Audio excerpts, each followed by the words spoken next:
ஸ்தோத்திரம். இப்போ நம்ம வசனம் படிக்க போகிறோம். ஏசாயா 41:13. உன் தேவனாயிருக்கிற கர்த்தராகிய நான் உன் வலது கையை பிடித்து பயப்படாதே, நான் உனக்கு துணை இருக்கிறேன் என்று சொல்லுகிறேன். ஆமென். அங்கே என்ன வசனம் சொல்லியிருக்கு நீங்களே பாருங்க. உன் தேவனாயிருக்கிற கர்த்தராகிய நான். நம்மளுடைய தேவனும் கர்த்தரும் யாரு? ஒரே ஒருத்தர், இயேசு கிறிஸ்து தான்.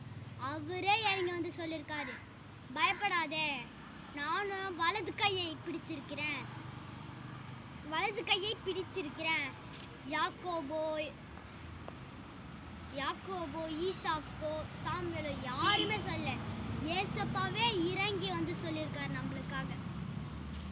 நம்ம வலது கை யார்கிட்ட இருக்கு? ஏசப்பா கிட்ட. உங்களுக்கு எதனா நோயோட பிரச்சனையா, கடன் பிரச்சனையா, ஏசப்பா கிட்ட வேண்டுங்க, எல்லாத்தையும் ஏசப்பா சரி பண்ணுவார். இப்போ மறுபடியும் அந்த வசனத்தை படிக்கலாம்.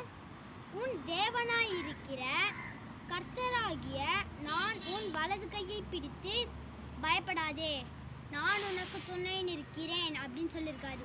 ஏசப்பா யாருமே சொல்லலை, ஏசப்பாவே உங்களுக்காக இறங்கி வந்து சொல்லியிருக்காரு, பயப்படாதீங்க, நான் உங்கள் வலது கையை பிடிச்சிருக்கேன். இப்போ ஒரு காட்டுக்கு போகிறீங்கன்னு வச்சுக்கோங்களேன். நீங்கள் தனியாக ஒரு காட்டில் தொலைஞ்சு போயிட்டீங்க, உங்களுக்கு பயமாக இருக்காது. அனிமல்ஸ் வரும், விலங்குங்க வரும். அதுவே உங்கள் அப்பா உங்கள் கூட இருக்காருன்னா ஒரு தைரியமாக உங்கள் அப்பா கையை பிடிச்சிட்டு நடந்து போவீங்கள்ல, அதே மாதிரி தான் சொல்கிறாரு ஏசப்பாவும். நான் உன் வலது கையை பிடித்திருக்கிறேன், பயப்படாதே, நான் உனக்கு துணை நிற்கிறேன்னு சொல்லியிருக்காரு. ஆமேன். கர்த்தர் நாமத்துக்கு ஸ்தோத்திரம்.